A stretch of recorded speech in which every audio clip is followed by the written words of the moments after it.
Miesha, of course, we have to ask, how's the retired life treating you so far? So I knew you guys were going to ask me that. So I was like, I prefer the term transitioned. Just transitioned into like more, promoting events, and still want to be involved. Actually, you might see more of me now. So it's been good so far. Life is good. If you're reluctant to use the term retired, does that mean potentially it's something you could reconsider down the track?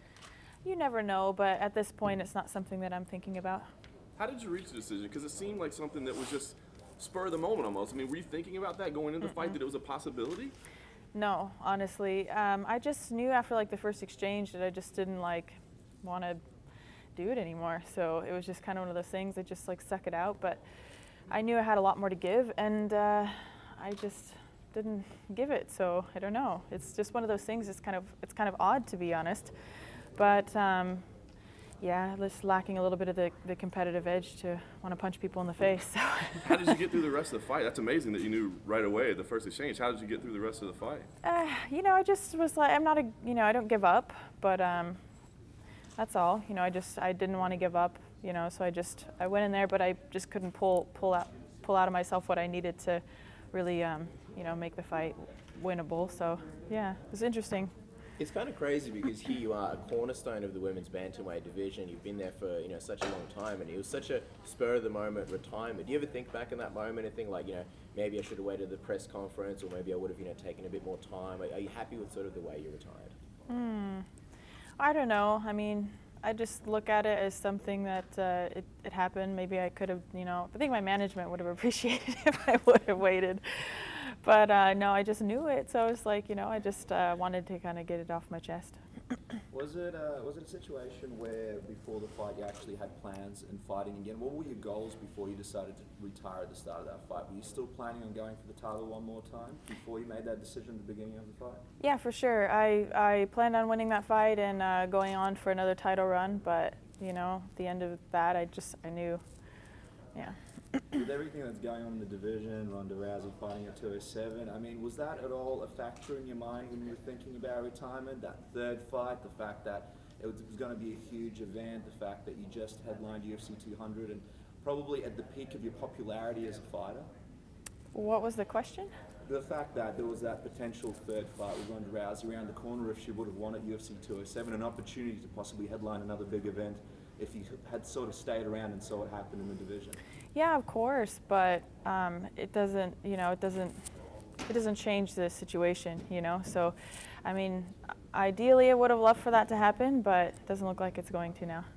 How will you look back on your career? I mean, you reached the top in Strikeforce, you reached the top in the UFC. I mean, do you feel like you did everything you set out to accomplish, or do you have regrets? I mean, how will you look back on it? There's still more that I would have liked to accomplish. I never think that I would have been, feeling like I did it all ever. There's always someone else to fight or someone else to beat. So, but I look back on it fondly. I think that it was a great run, and I spent over half my life doing contact sports, and I'm still going to be grappling and things like that. So I actually have a grappling match coming up December 11th against Jessica Ai. So that will be for Chael Sonnen's show, and I'm excited to do that. You think that'll keep your itch for competition kind of fulfilled? Because we always hear athletes afterwards say, the one thing I miss is I still needed some kind of competition. You think grappling will be enough? Yeah, I love jiu-jitsu a lot, and I'm really excited to display it on a different field. It's different when you're fighting, and you have to worry about people trying to get back up all the time, so it's different. So I think this is going to be a whole new avenue to, express myself as an athlete, so I think it'll be fun. Miesha, are you content at the moment? I'm happy. Still a bit of a whirlwind? No, I'm happy. I'm really happy right now. I just came from Hawaii, and now I'm here in Australia. I'm going to Sydney, going to Singapore after this to do a seminar and train out there with some of the best, and then I'll head to Portland and do the grappling match. And being a bit of a gypsy at the moment, so I'm enjoying life and seeing the world. Dana kind of hinted at the press conference that night that he had plans for you, that he'd like to see you in a broadcast or an analyst type role. Have you started to have those discussions yet? Yeah, absolutely. It looks like something will come to fruition with Fox, at some point. So we'll just kind of see how that all unfolds, and I think there's going to be a lot of things that I have to look forward to, but I got to kind of sit down and talk to my management and really see exactly what's next. Just curious, on Dana White, he did mention at the post-fight press conference that there was a moment where you didn't really want to go to the hospital afterwards. You guys might have had back and forth. Was that true? Can you tell us about that? Yeah, I was pissed. I didn't want to go to the hospital because I was fine. I knew I was fine. You know, they didn't make me go to the hospital after I fought Amanda, and you know, she knocked my block off. So I knew that if any time I should have gone to the hospital, probably should have been then. But I mean, there wasn't really anything that happened in the fight with Raquel that I feel like was, you know, hospital deeming worthy. So it just pissed me off because I was like, I have an after party to go to. Like, my friends here. I'm in New York City. I do not want to go, you know, spend a couple hours in the ER when I know I've been doing this long enough to know I didn't need to go. What was that night like? I mean, you just mentioned you're in New York, you've got an after party. Kind of seems like you sort of put that fight and that night behind you. What was the rest of your night like? Well, I spent a couple hours in the hospital.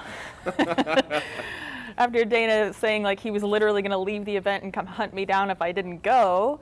So I did that, and then I made like I wasn't able to go very long at the after party, but I was able to make that and just hang out with my friends. And you know, I looked at it more as like a celebration than anything, you know, of a culmination of a good career. What was the reaction from your coaches? Because obviously they weren't expecting it either if you made the decision right away. What was their reaction afterwards in talking to you? You know, well, both had different reactions, you know.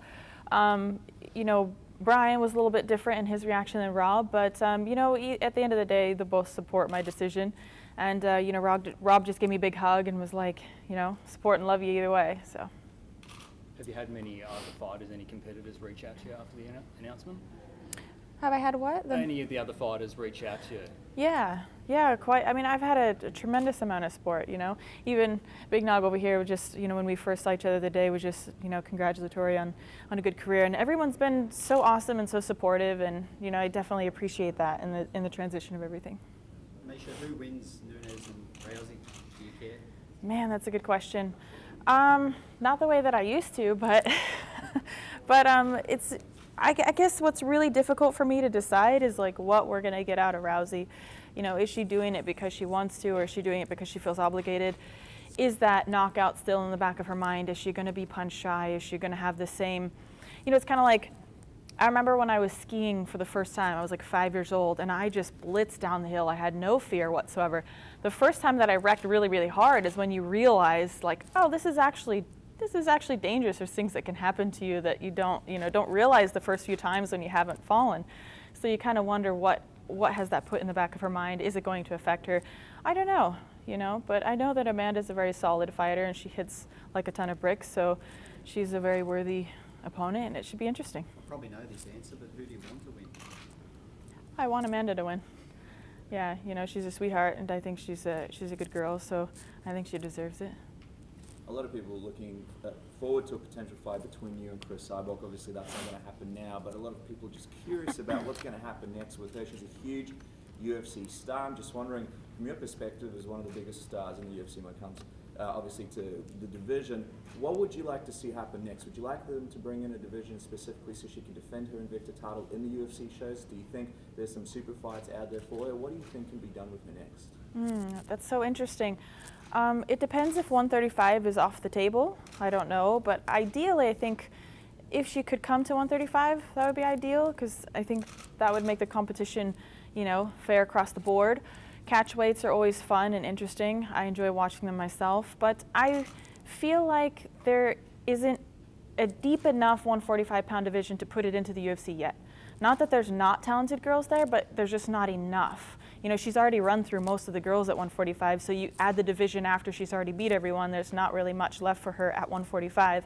So it just makes you wonder, that's a tough question. You know, I'm glad that I don't have to be the person who figures that out.